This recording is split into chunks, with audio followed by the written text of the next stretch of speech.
demagogom, Hitlerom, molim, ničim. Kako se vas nazvao? Histeričnom babom sa Banetom razgovarate i govorite da sam ja histerična baba.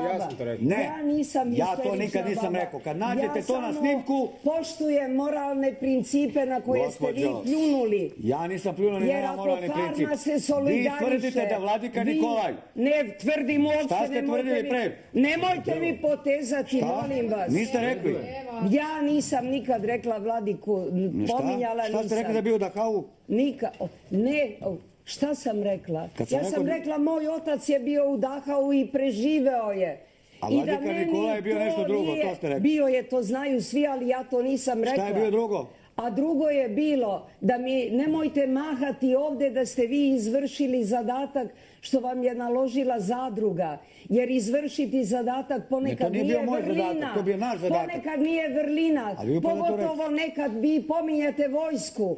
U vojsci su i Hitleru izvršavali zadatke. I 6 miliona Jevreja je poginulo. I Srba i Cigana. I vi sad govorite meni o tome da zadaci su sveti i od nas. Nemoj Hitlera spominjate više. Jasno? Moj otac je preživeo Dachau i ja ću Hitlera uvek pominjati. Moj narod nema veze sa Hitlerom. I nemoj to da spominjete više. Nemojte govoriti, vaš narod je i moj narod. Ja svojom voljom živim u Srbiji. I nemojte mi govoriti da ja ne volim srpski narod. Danas ste rekli da se ja sramota za svoj narod. Zašto? Ne. Zašto se ja sramota za svoj narod? Zato što ste bezobrazni. Ja sam bezobrazni. Zato što moralne principe kršite. Koje moralne? Ja nisam paranoična da ste vi to iz interesa uradili.